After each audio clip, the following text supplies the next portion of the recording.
Hola, buenas tardes. Bienvenidos al cuarto Congreso Internacional Reflexiones sobre la didáctica de las matemáticas universitarias. Mi nombre es Jorge Joel Reyes Méndez. Yo trabajo como profesor investigador en la división de CBS de la UAM Xochimilco. Vamos a hablar sobre la transición y la transformación necesaria al aprendizaje combinado en el nivel superior.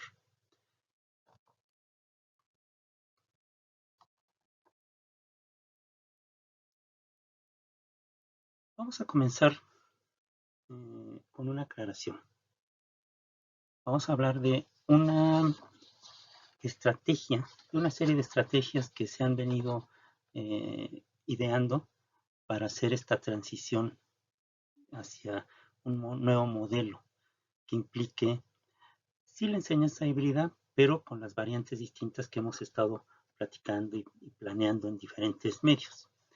Antes de la COVID-19 ya se había utilizado la expresión 3T, que significa el triaje, la transición y la transformación para describir cómo los fundamentos de las coaliciones de defensa basadas en la comunidad pueden ayudar a las escuelas a pasar del modo de triaje, de la palabra francesa triage, al modo de transición y luego al modo de transformación, en el que los estudiantes pueden superar sus propias expectativas. Las expresiones de triaje, transición y transformación adquirieron un significado completamente nuevo durante la COVID-19. Todos estamos más familiarizados con el triaje, debido a que esta palabra francesa, triage, significa escoger o seleccionar, y en el ambiente hospitalario se utiliza precisamente para seleccionar a los pacientes de acuerdo a su gravedad o a su condición necesaria para atención. Sin embargo, aplicado a nuestro entorno educativo, el triaje fue la experiencia que vivieron tanto los maestros, los estudiantes, líderes y familias, eh, porque estábamos viviendo un momento en el cual todos los días teníamos que estar pensando, momento a momento, qué hacer, cómo hacerlo, cómo aprender a hacer diferentes cosas que no sabíamos hacer o que no pensamos que íbamos a llegar a utilizar en algún momento. Estábamos tratando de descubrir cómo participar en la enseñanza y el aprendizaje en esta situación de pandemia, lo cual pues ha sido un esfuerzo inmenso e intenso. Durante las semanas y meses posteriores a la llamada COVID-19, a que se implementaron las medidas de confinamiento y de cierre de las instituciones educativas, eh, durante estas semanas previas a toda esta situación actual, durante los meses de marzo del año pasado, eh, se convirtieron, muchas comunidades escolares se trasladaron a la transición, que es donde se concentraron en lo que estaba funcionando bien, y comenzamos a encontrar creatividad y menos caos poco a poco. La transformación solo ha ocurrido en algunas comunidades educativas, sin embargo. Las comunidades en transformación son las que encontraron lo que funcionaba, se deshicieron de lo que no funcionaba e iniciaron innovaciones que las harán avanzar mucho más, ¿sí?, después de que termine la pandemia. Nosotros tenemos que imaginar cómo va a ser esto, cómo lo vamos a lograr. Vamos a analizar algunas de las metodologías emergentes en el modelo híbrido en esta educación superior a partir de experiencias en diferentes entornos escolares. Cabe hacer una pequeña reflexión. Estamos preparando a los estudiantes para un futuro que no podemos describir claramente. O sea, ni siquiera nosotros estamos en esta situación de decir cómo pensamos que va a ser el futuro. Entonces, ¿cómo podemos preparar a los estudiantes si nosotros no sabemos cómo va a ser esta, esta situación en el futuro cercano? Jack Merisov, que, bueno, él inició un movimiento de aprendizaje transformador en el campo de la educación para adultos. Él trabajaba en la Universidad de Columbia y estableció y dirigió todo un programa de doctorado que fue pionero en este llamado aprendizaje transformador. Fue un estudio, el estudio independiente guiado de educación a adultos, y actualmente, bueno, él se dedica a la investigación en el campo del aprendizaje de adultos y la educación superior. Y bueno, ha trabajado durante las últimas 2 décadas en la teoría de la transformación, en la evolución, ¿sí?, que intenta delinear las dimensiones que tiene para nosotros estos procesos de aprendizaje. Él en 2003 trabajó a partir de esta propuesta de Sullivan que decía el aprendizaje transformativo involucra experimentar un cambio profundo estructural en las premisas básicas de pensamiento, sentimiento y acciones. En esta dirección que está mostrada debajo de la foto de Jack Merisov, ustedes podrían revisar algunos detalles de este gran pensador. Él nos habla de una transformación perspectiva, ¿sí?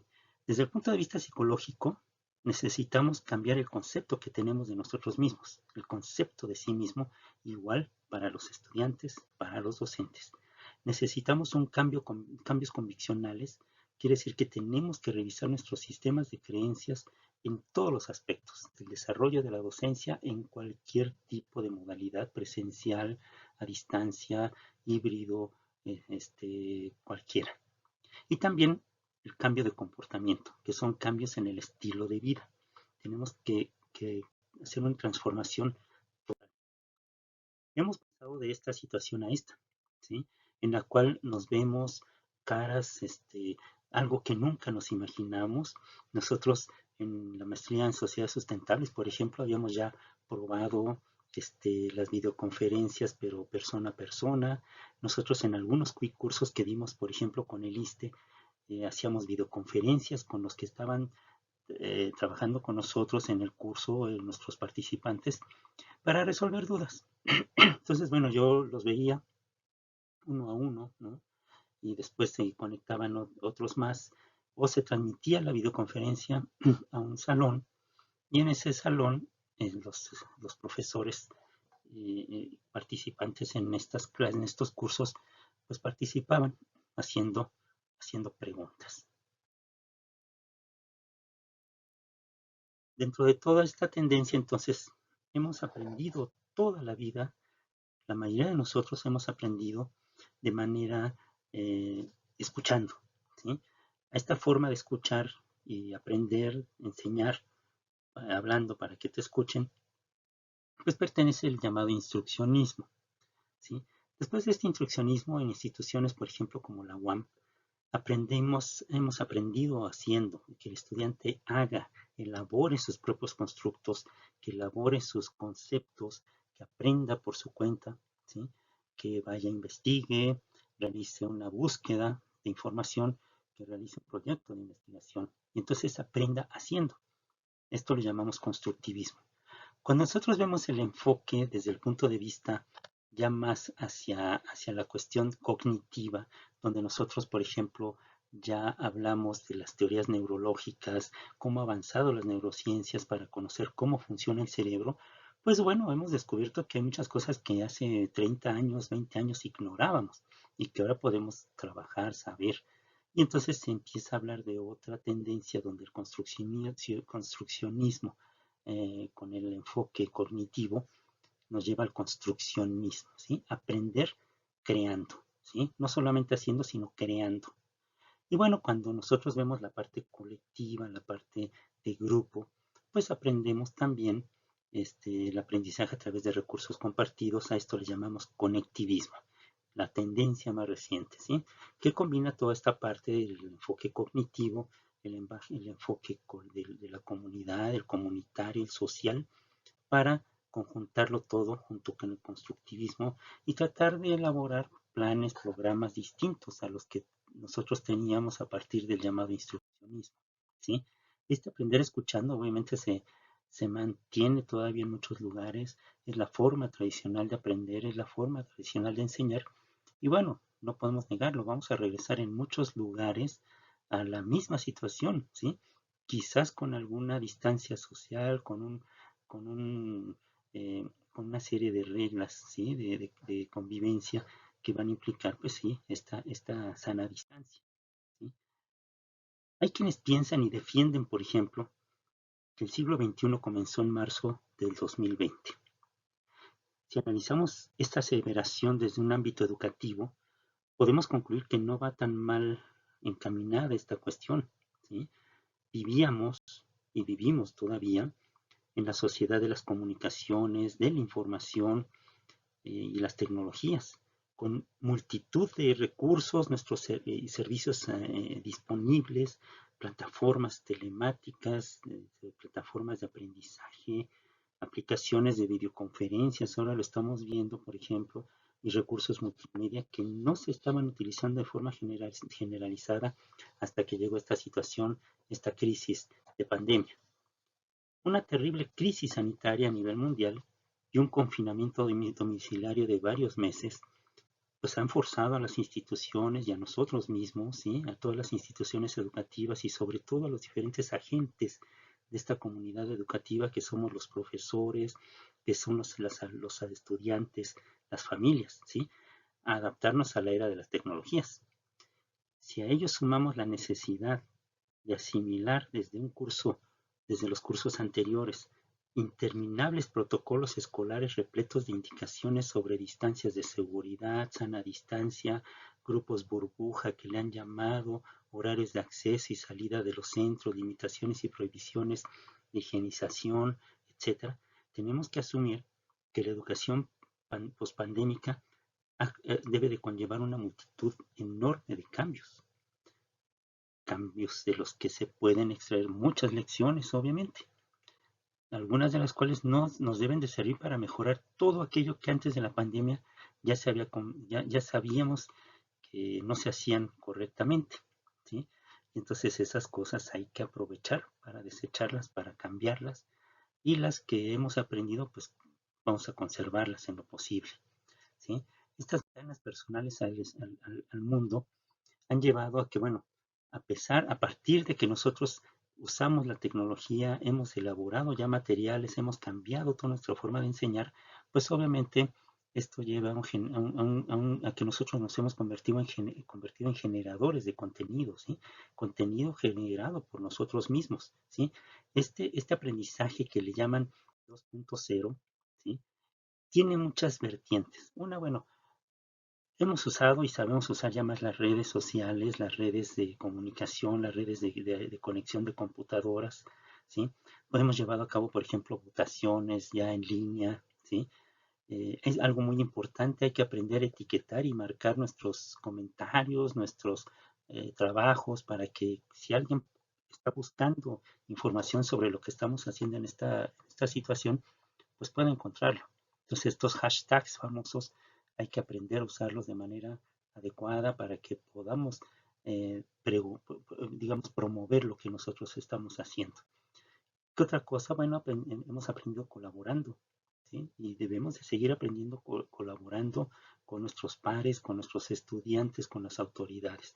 Compartir y amplificar lo que ya sabemos. Algo muy interesante, curar contenidos. Hay cosas que ya están hechas y están muy bien hechas. No tenemos que hacerlas, ya están hechas, hay que retomarlas y están para compartirse, ¿sí? Ver videos, de 20 videos, quizás 2, 3 nos sirven, están buenos, y a lo mejor llegamos a usar solamente 2, ¿no? Por los tiempos también. Y bueno, obviamente pues la cuestión de la agregación, ¿sí? Ir agregando, ir modificando, ir compartiendo cada vez más cosas. Esto implica que todo lo que inició va creciendo. ¿Cómo se ha adaptado la comunidad educativa en este entorno, en este nuevo entorno? Bueno, podríamos decir que han sido sin quejas, o sea, los estudiantes han tomado esto como algo intrínseco al aprendizaje, que es algo que se tenía que hacer, y bueno, han comprendido que es lo mejor para su proceso de enseñanza-aprendizaje, no abandonar los estudios, continuar en esta situación, ¿sí? Los estudiantes de todos los niveles han soportado horas con la mascarilla puesta, por ejemplo, si están en un café, ¿sí? Tomando la clase porque no tienen red en su casa, ¿sí? O porque tienen que estar trabajando y estudiando al mismo tiempo. Han aprendido a usar todas estas cosas que son de protección, ¿sí?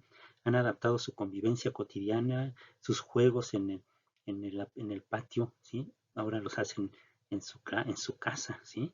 En el entorno casero. Han normalizado la higiene de manos a todas horas, han realizado trabajos online si se requería, ¿sí? En definitiva, han continuado con cierta normalidad su escolarización. El impacto en las familias, sin embargo, y los docentes ha sido enorme, ¿sí? Fue necesario adaptarse de un día a otro de una docencia completamente presencial, como ha sido en muchos casos, a una enseñanza 100% en línea, ¿sí? algo que supuso grandes tensiones, obviamente, y gran esfuerzo de parte de todos nosotros. En el caso de nosotros los docentes, el confinamiento evidenció diferentes grados de carencia en competencias digitales.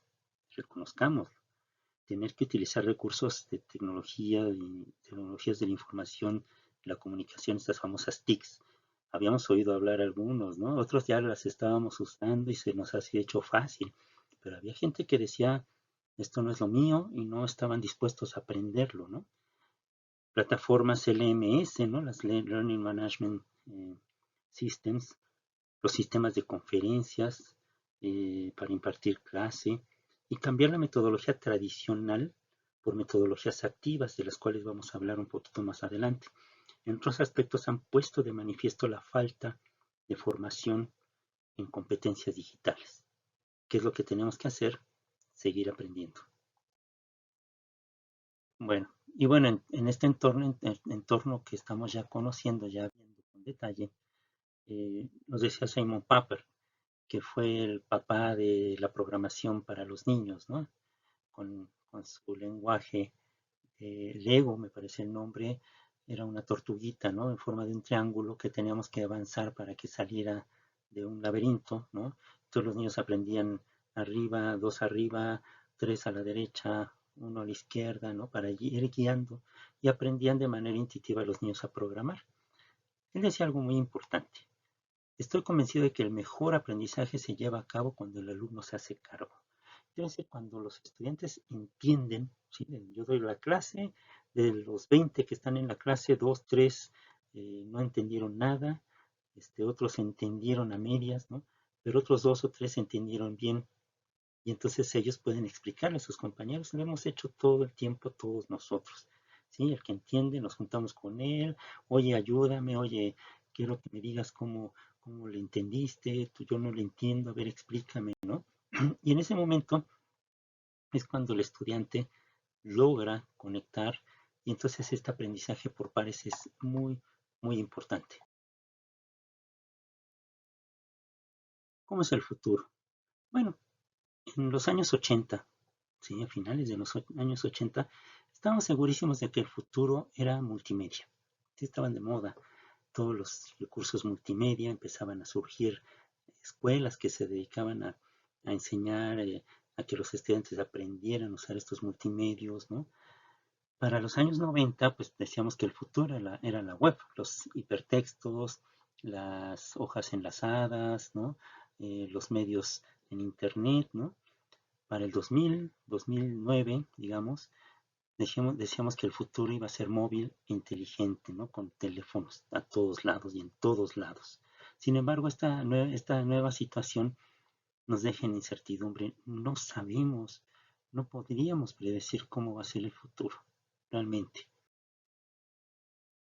Decía eh, Karen Stephenson, yo almaceno mi conocimiento en mis amigos. Es un axioma para recolectar conocimientos a través de la recolección de personas.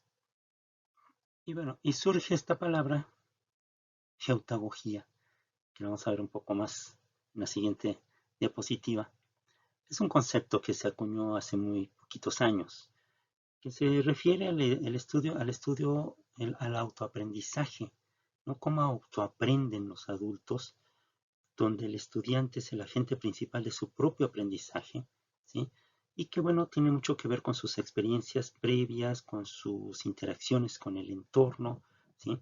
Y entonces plantean el conectivismo, que es algo, ya vimos, muy necesario, es esta parte donde lo comunitario, ¿sí? Nos lleva a tejer nuestras propias redes de conocimiento. Sabemos quién sabe sobre un tema y ese alguien recurrimos a él y alguien más recurre a lo que yo sé, a lo que yo soy experto.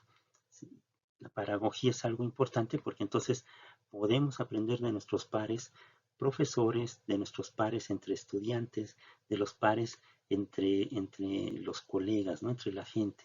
Y entonces esta pedagogía, ¿sí? Deriva en esto algo muy importante para en la enseñanza de adultos, que es la geotagogía. ¿Cómo, cómo aprende el adulto a tomar sus propias determinaciones y aprender por su cuenta? Esto es algo bien importante en estos momentos. La mayoría de los programas, de las plataformas, están diseñadas de tal forma, perdón, que parece ser que son personalizadas, que son para cada quien, ¿sí? El diseñador, ¿sí? Elabora, pone todo su conocimiento de por medio y plantea cómo podría ser el uso de tal programa. Las plataformas de aprendizaje actuales, las Learning Management Systems, no son lo mejor, ¿sí? En este momento, porque son muy frías, muy impersonales. Desde antes ya les veníamos comentando que queríamos que fueran más interactivas, más lúdicas, más motivadoras, ¿sí? Las actuales plataformas carecen muchas de ello y están tratando de adaptarse a la experiencia del usuario, ¿sí? De este estándar a algo ya más personalizado y es el siguiente paso. Así como nosotros hemos dado este cambio, también las plataformas tienen que avanzar en ese sentido, cambiar hacia algo más que tome más en cuenta esta experiencia de usuario, de cómo yo lo utilizo, cómo yo quiero que sea, ¿sí? La situación de las plataformas, sobre todo, ¿sí? Entonces, bueno, la educación cambia, ¿sí? La educación cambia el mundo y el mundo ha cambiado. Y entonces, si este mundo ha cambiado, tenemos nosotros que ser innovadores, creativos, ¿sí? Procurar entonces este cambio, empujar, ¿sí? Vamos a hablar de algunas estrategias didácticas, ¿sí? El aprendizaje en estos entornos pues, debe de potenciarse con metodologías activas. Son las metodologías que aprovechan al máximo las estrategias que se desarrollan tanto en forma presencial como en espacios físicos, como algo virtual también, ¿sí? Se desarrollan de diferentes formas a través de plataformas digitales. Hemos logrado lo que se conoce como el aula invertida, adaptarla, tenemos que adaptarla a diferentes estrategias. Una de ellas serían las estrategias didácticas híbridas, ¿sí? Este flipped classroom puede ser una estrategia adecuada, este salón invertido dentro de la docencia adaptada para la enseñanza híbrida. La enseñanza híbrida no es que los niños vayan 5 días de la escuela y otros 5 días no vayan. Eso no es híbrido, ¿sí? Aunque nos lo quieran hacer creer, aunque las autoridades crean que eso es enseñanza híbrida, están totalmente equivocados, ¿sí? Eso es semipresencial o no sé, es otra cosa, pero no es enseñanza híbrida. La enseñanza híbrida implica que yo tengo trabajando a los que están aquí presenciales, ¿sí? Y a lo mejor los que están en su casa están trabajando en otra cosa, ¿sí? A lo mejor ni siquiera están conectados en ese momento con la cámara. Si están conectados con la cámara, lo mismo están ocupados los que están en este lado en la cámara y presentes ahí a través de la videoconferencia, ¿sí?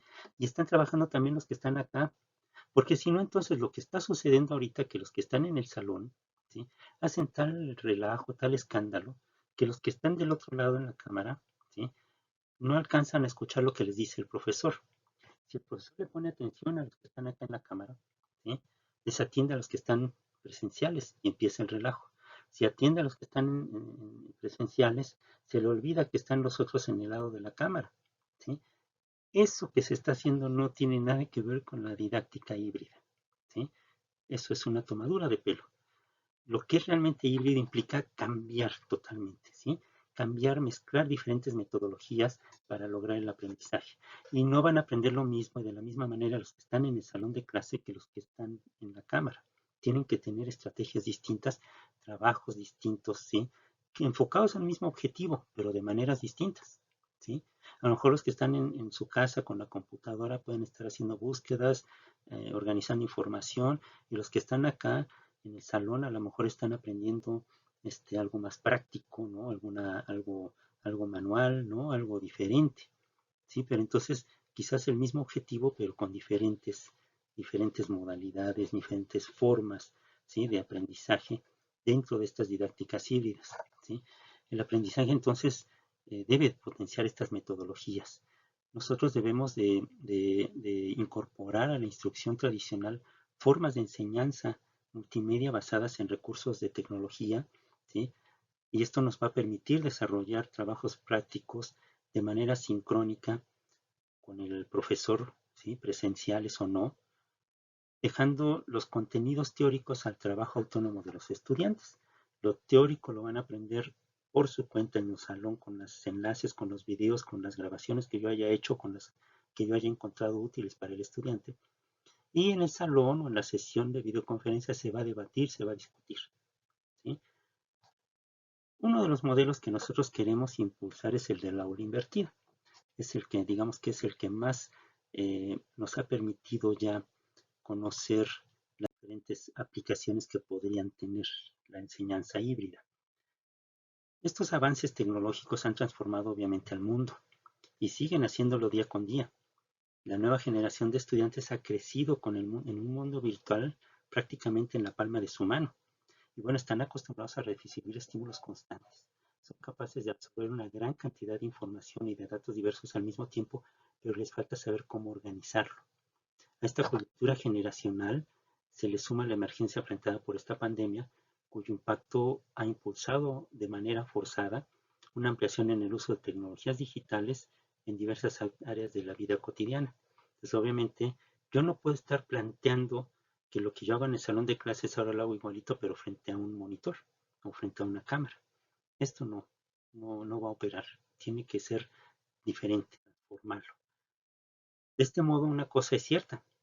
Las fórmulas del pasado en muchos ámbitos, incluida la educación, ya no van a bastar para satisfacer y estimular el desarrollo de y lo que quieren estas nuevas generaciones. Y ya lo probaron, ya lo usaron, ya lo están usando también para las no tan nuevas, ¿no? Para que los que ya lo usaron nosotros mismos, ahora queremos seguir en este entorno, aunque sea combinando o algunos días o haciendo algo. Y entonces estas tecnologías, estos usos disruptivos, ¿no? Estas metodologías disruptivas son las que nos van a permitir ser creativos, ¿sí? Para satisfacer las necesidades de la sociedad, ¿sí? Nosotros en esta charla, en estos cursos, hemos mostrado mediante ejemplos prácticos cómo la tecnología y la educación van cada vez más de la mano.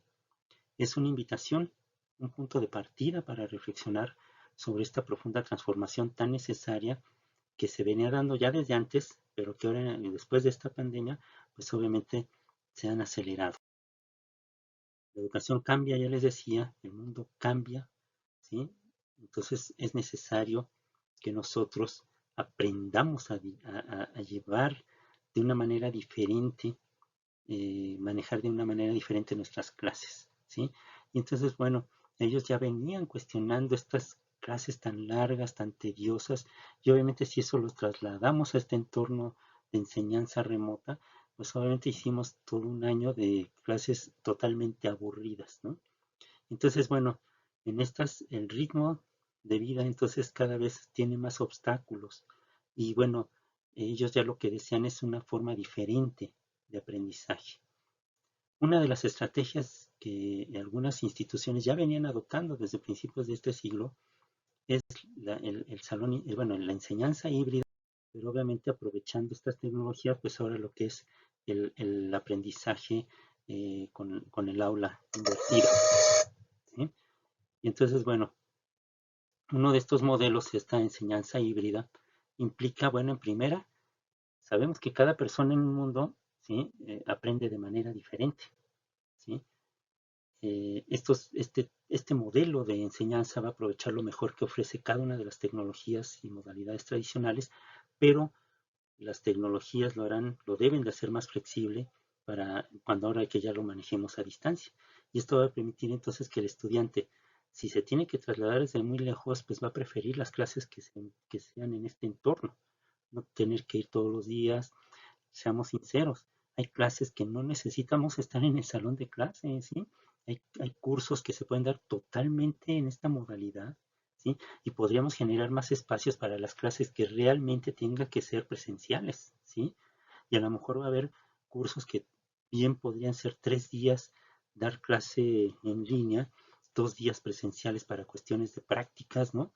Pero hay cursos completos que pueden ser totalmente en línea, ¿sí? Entonces, bueno, vamos planeando de esta forma para que nosotros entonces podamos generar entornos más flexibles que amplíen la posibilidad de que el estudiante pueda llevar a cabo diferentes pues sí, diferentes estrategias, implementar diferentes formas de aprendizaje y también de comunicación. También hay otra cosa muy importante que tenemos que empezar a cuestionar y a platicar. Uno son los ecosistemas educativos híbridos que implican tener el material, ¿sí? La materialidad social dada por diferentes espacios, el espacio físico, el espacio digital, ¿no? Los videos, la realidad virtual, todo eso, junto con la tecnología.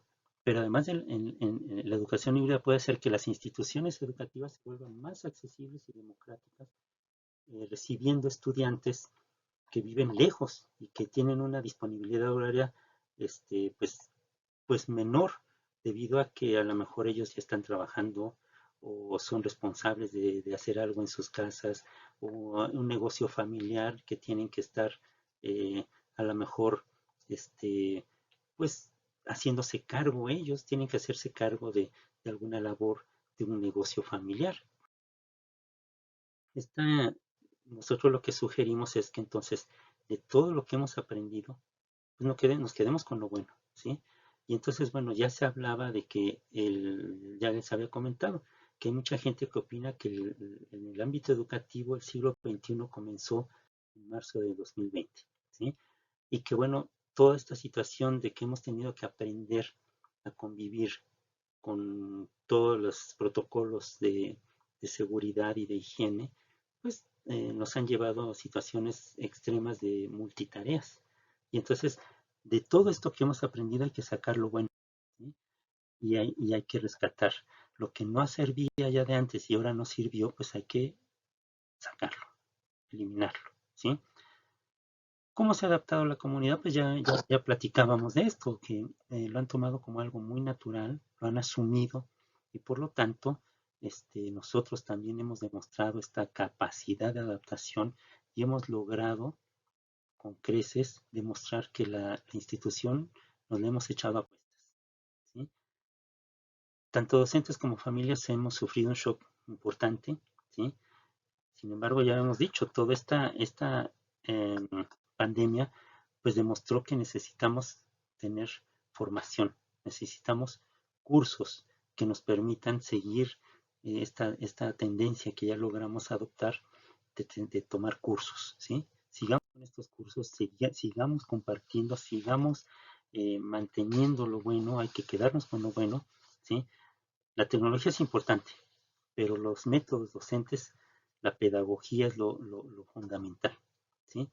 Las familias se vieron por primera vez sometidas a confrontarse todo el día, a estar conviviendo, a estar todo el tiempo encerrados, y entonces ahora han aprendido también a lidiar con todo esto de la mejor manera posible. Sin embargo, en muchos lados ha habido pues, situaciones terribles, ¿no? De violencia, de, de no quererse ver ya más, ¿no? Ya quiere la gente salir, ya no estar encerrados, porque esto los ha llevado a situaciones límite, ¿sí?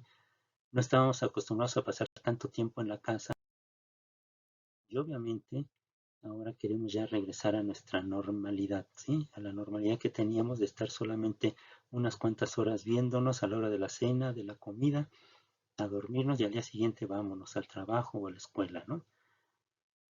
Estas nuevas metodologías activas y la llamada educación híbrida, pues retoman muchas cosas. Unos aspectos, por ejemplo, ya había estudios que nos marcaban que, por ejemplo, Glasser elaboró una teoría en la cual clasificaba las diferentes formas de aprendizaje y él, bueno, determinaban que el 10% lo aprendemos solamente un 10% cuando solamente leemos, un 20% cuando escribimos, un 50% cuando observamos y escuchamos y un 70% cuando dialogamos con compañeros.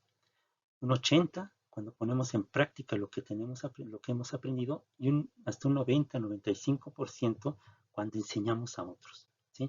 Entonces, ¿por qué no propiciar? ¿Sí? Hay gente que le gusta mucho escribir, hay gente que le gusta mucho observar, hay gente que le gusta mucho poner en práctica o lo que aprendió transmitirlo a sus compañeros. Saquemos de jugo a todo esto y entonces sepamos que cada quien aprende de diferentes maneras, cada persona es un mundo y no hay fórmulas mágicas, ¿sí? Pero sin embargo, en líneas generales, nosotros lo que podríamos saber es que el aprendizaje se produce de estas maneras y que lo mejor es dejar que ellos también compartan, ¿sí? Debatan, que comenten, que discutan sobre lo que hemos nosotros tratado de mostrarles en el salón de clases. Si observamos esta tabla, podemos ver que las formas más efectivas son aquellas en que el estudiante trabaja sobre los contenidos y de una manera activa, poniendo en práctica lo que ha aprendido. Y por lo tanto, creemos que combinar una implementación de educación híbrida con metodologías de enseñanza activa es fundamental para el éxito de estas estrategias. Estas metodologías obviamente rompen con el aula tradicional en todos los sentidos, tanto en lo físico como en la relación de dependencia extrema, las clases magistrales, ¿no? Y en general, bueno, las sillas, por ejemplo, nosotros en el sistema modular acostumbramos a ponerlas, no en un círculo, o sea, en un cuadrado, donde todos nos vemos las caras, ¿sí? Y entonces, bueno, depende de la clase, obviamente con esta situación de confinamiento, de distanciamiento, perdón, pues tendríamos que adaptarnos a salones grandes o a distribuir las sillas de tal manera que evitemos el contacto tan cercano. Una de estas podría ser que poner un grupo de sillas, de mesas, perdón, en la parte del medio y otro cuadrado de mesas un poquito más atrás. Entonces ahí podríamos espaciar a los estudiantes de tal forma que no haya un contacto tan cercano, ¿sí? Y entonces, bueno, en general las sillas, las mesas se colocan de esta manera. El objetivo general es que el proceso de aprendizaje se centre en diferentes aspectos según las necesidades del contenido, donde los estudiantes participan en la elaboración, en hacer, desarrollar proyectos de investigación o resolver problemas, ¿sí? Las metodologías activas también permiten abordar otras dimensiones, como las habilidades interpersonales, las llamadas habilidades ligeras o leves, como es el liderazgo, la capacidad de diálogo, de escucha, la empatía, el pensamiento creativo y lúdico, y la capacidad de trabajo en grupo, entre otras. Además, bueno, se generan situaciones con estos materiales nuevos en las que los estudiantes tienen que ser agentes activos de su propio aprendizaje, proponiendo soluciones a los problemas o aplicando estrategias como si fueran reales, ¿sí? El análisis de casos, por ejemplo, o la resolución de problemas. Y bueno, nosotros vamos a mostrar aquí de manera abreviada algunas metodologías que se pueden aplicar utilizando la metodología, la educación híbrida, y bueno, algunos consejos sobre cómo estructurarlas con el apoyo de un entorno virtual de aprendizaje. En nuestro caso, pues ya están ustedes conociendo en este congreso, en estas reuniones, nuestro entorno virtual de aprendizaje que se llama Envía. Comenzaremos hablando del aula invertida. En este caso, el proceso se ve invertido, es decir, la parte expositiva de la clase se graba en video y el estudiante lo ve en su casa o en cualquier otro lugar que elija, su sitio de trabajo o en un café, ¿no? Investiga el contenido, lee los textos que le indicamos durante el desarrollo del video o en la clase para responder un cuestionario antes de llegar a la clase presencial. Si contestan bien ese cuestionario, pues ya lo llevarán resuelto y entonces van a conocer, nosotros conoceremos el nivel de conocimiento sobre el tema, de manera que el tiempo de clase con el docente y los compañeros sea un momento para la reflexión, el análisis, el debate, los comentarios o la parte práctica, ¿sí? Esta metodología nos permite profundizar en los temas porque libera el espacio del aula que antes se utilizaba para introducción y explicación de los contenidos, y ahora lo que vamos a hacer en el salón de clase pues es la parte práctica, ¿sí? Vamos a liberar el tiempo. De por sí ya se calculaba que un 65% del tiempo de enseñanza se llevaba en la parte teórica y que solamente dejábamos un 30-35% si acaso para la parte práctica. ¿Por qué no invertirlo? ¿Por qué no ese 65% que ellos aprendían en el salón escuchándonos, lo aprenden en sus casas? Y entonces nos va a dar más tiempo entonces de poder llevar a cabo la parte práctica, ¿sí? Y entonces, bueno, en este caso nos permite profundizar en los temas porque entonces se va a liberar tiempo del aula para hacer la parte práctica, para que ellos discutan, debatan y hagan diferentes actividades relativas con el tema que estuvimos realizando y que ellos pudieron ver pues en un video, ¿sí?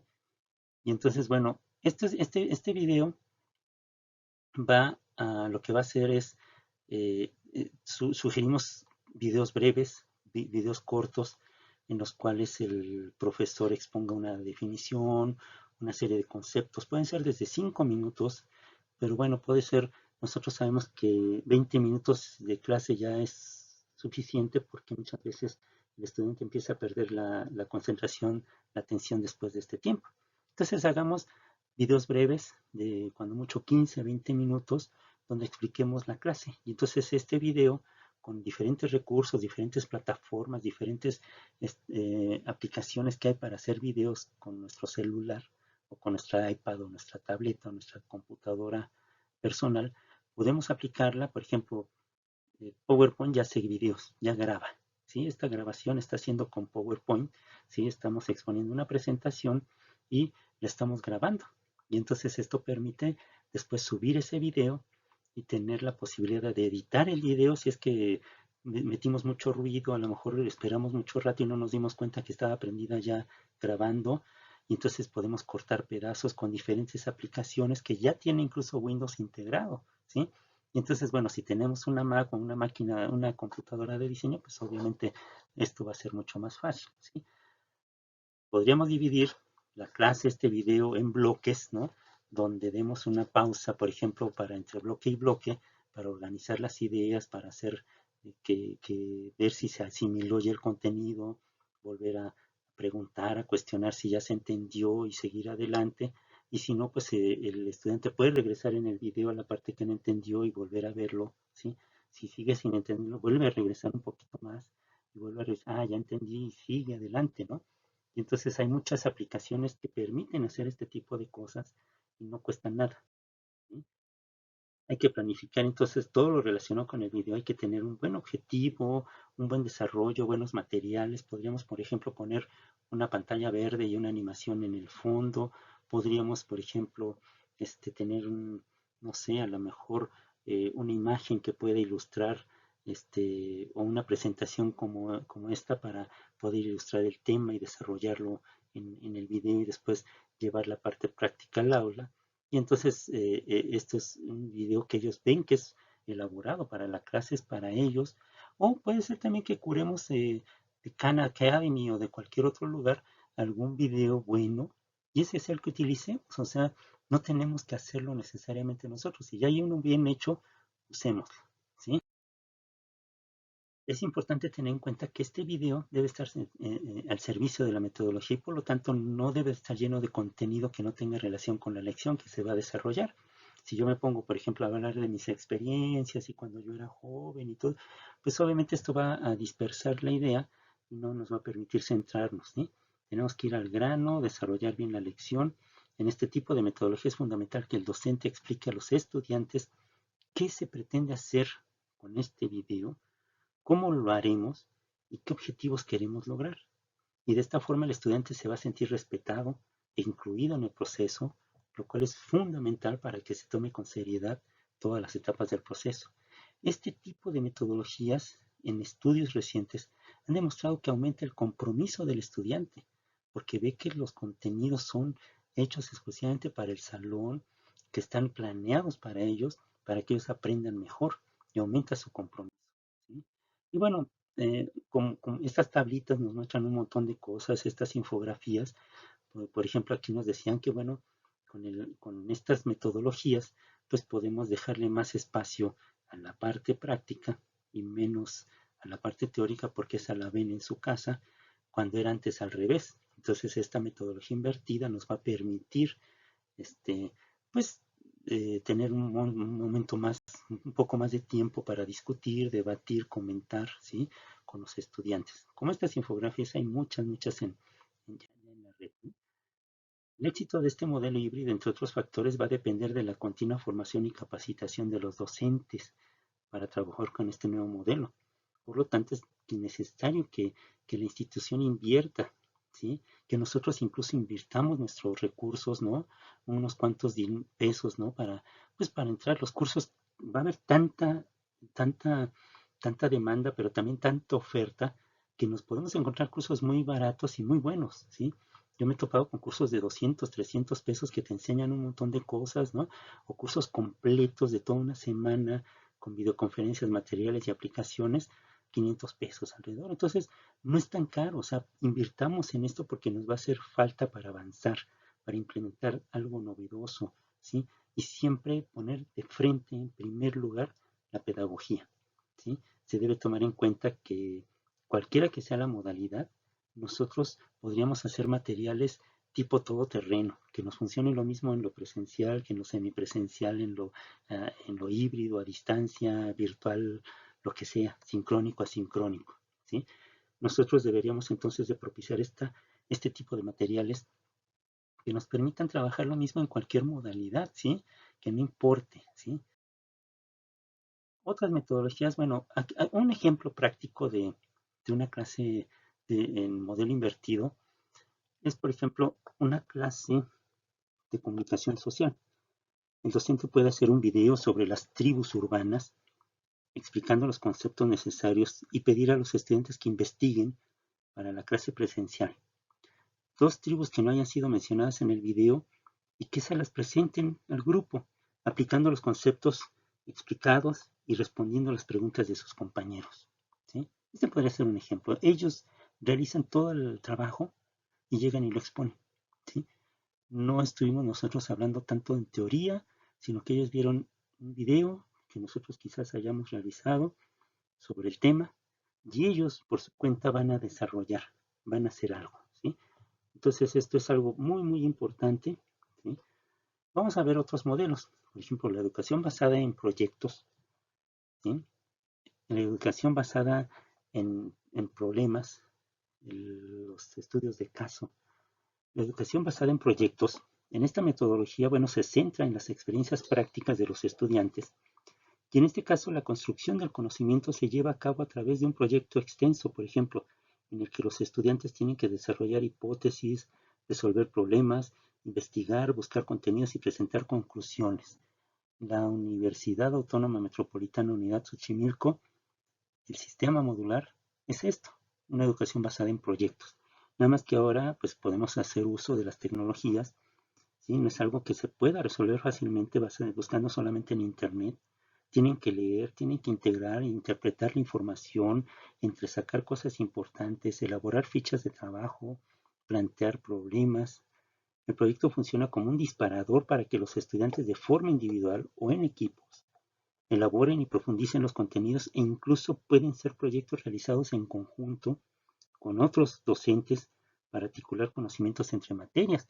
Por ejemplo, yo conozco amigos que son muy buenos en un tema, bueno, me junto con ellos o integro el primer trimestre que es metodología de la ciencia con un segundo módulo que es de procesos celulares donde ya llevamos a cabo un proceso de investigación sobre alguna enfermedad, ¿no?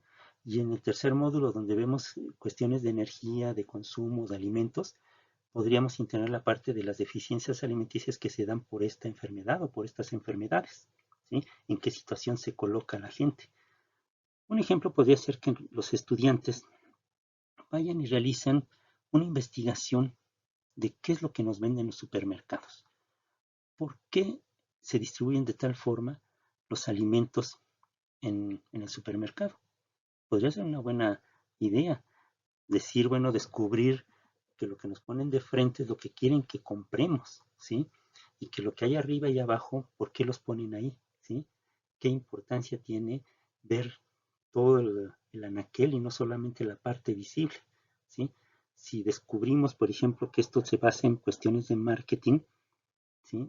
Podríamos aprender en base a este proyecto, pues que este marketing nos lleva a comprar lo que ellos quieren que compremos, ¿sí? Es una idea de proyecto, ¿sí? La educación basada en problemas es muy parecida a la educación basada en proyectos. En este caso, el puente entre la teoría y la práctica es la resolución de problemas de la vida real. Pueden ser inventados por el educador o tomados de situaciones reales que tengan sentido para los estudiantes. Un proceso de presentar el problema, comprenderlo, pensar en soluciones, ponerlas a prueba y sacar una conclusión es lo que permite a los estudiantes articular y adquirir conocimiento de forma empírica y duradera y no solamente simplemente memorizarlo.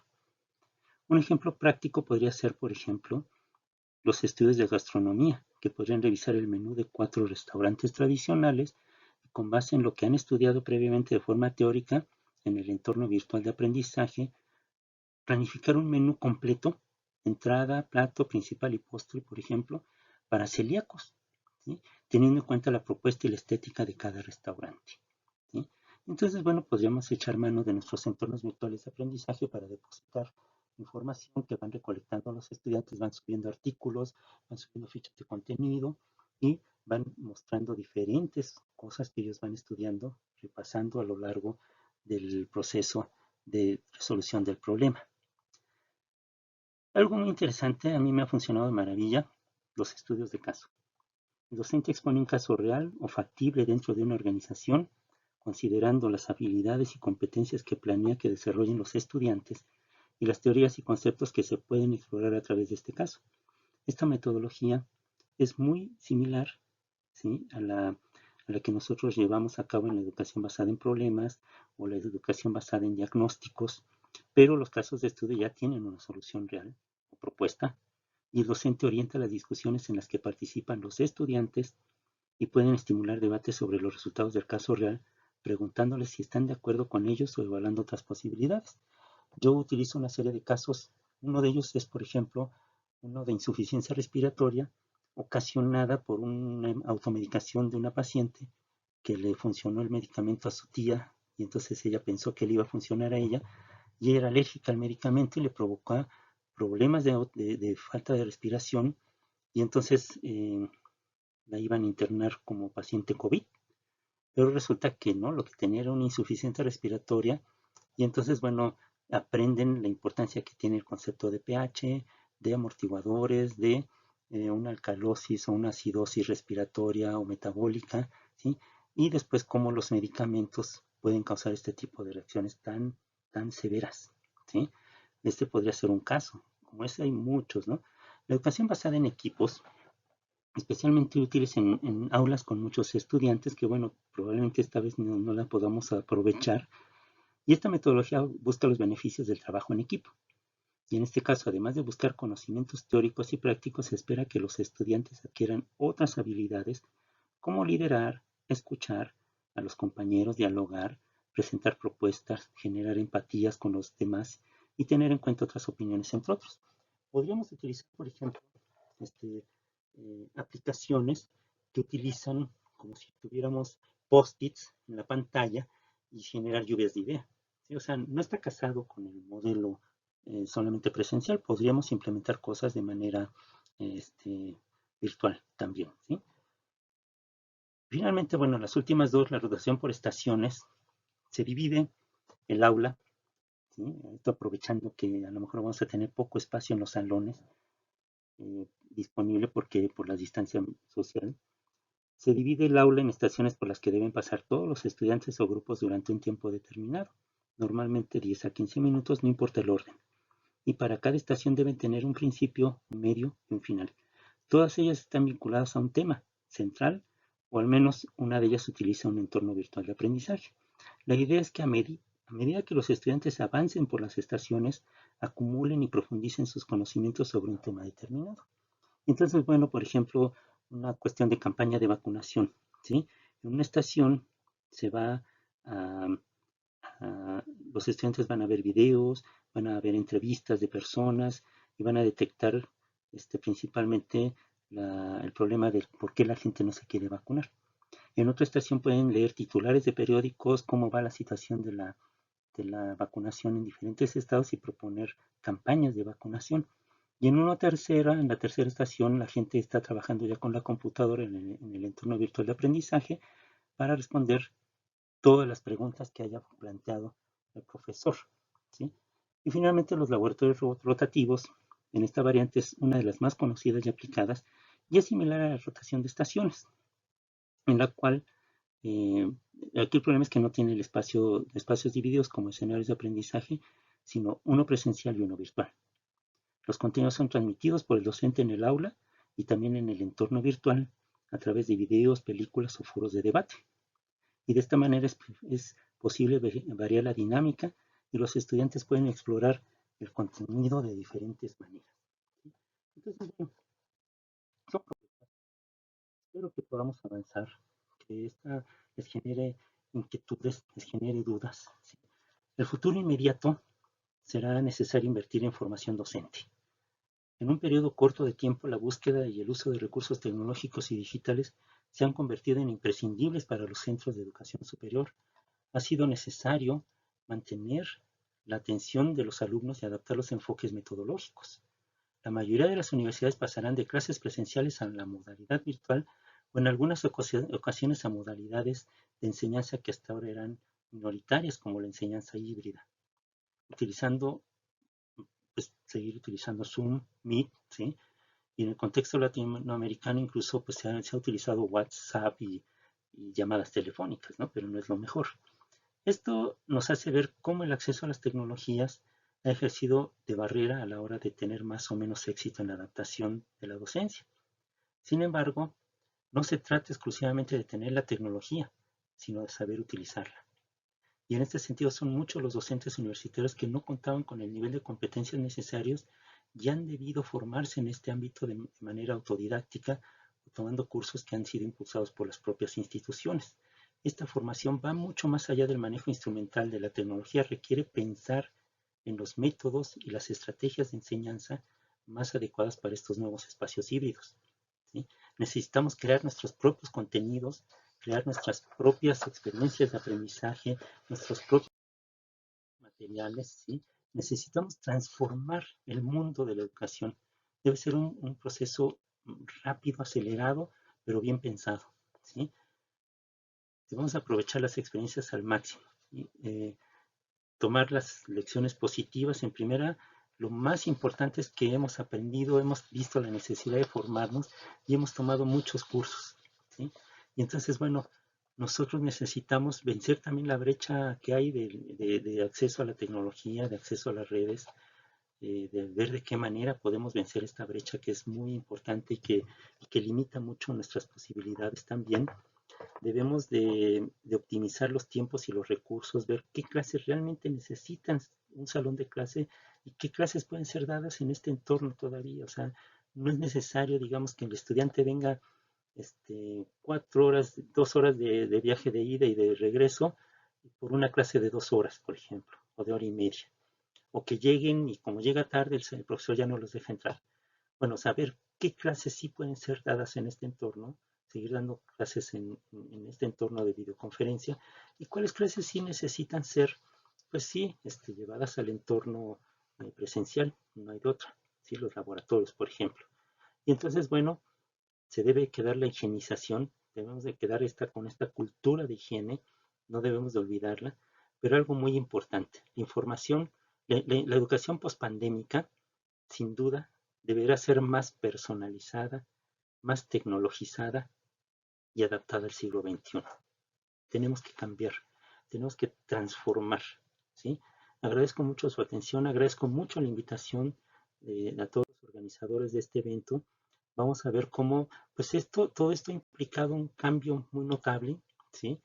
Esta transformación digital ha implicado, y el Banco Interamericano de Desarrollo nos lo está diciendo, ¿sí? Vamos a tener que retomar esto que ya se venía trabajando antes, pero que ahora va a implicar nuevas metodologías. ¿Sí? Y que bueno, ha habido ya varias ahí, el aprendizaje blended learning, el híbrido, ¿sí? Todas estas modalidades tienen que ser pues retomadas, pensadas, repensadas y ver cuál es la que más nos conviene. Y finalmente, bueno, ¿cuáles van a ser los pilares para esta educación híbrida? Las nuevas pedagogías, competencias y perfil docente, esto va a cambiar, nos va a cambiar totalmente. Las plataformas y contenidos, ¿sí? Los datos y seguimiento de estudiantes los vamos a poder tener más a la mano. Necesitamos organizarlos, hacer uso del blockchain, hacer uso de la inteligencia artificial para personalizar cada vez más la enseñanza. Y algo bien importante, contar con el equipamiento y la conectividad. ¿Sí? Y pues muchas gracias. Les deseo todo el éxito a este evento como a los otros y que participen. Espero sus comentarios en el foro. Ahí nos podemos leer y poder conocernos un poco más. Todas sus dudas, comentarios serán bien recibidos y contestados. Muchas gracias.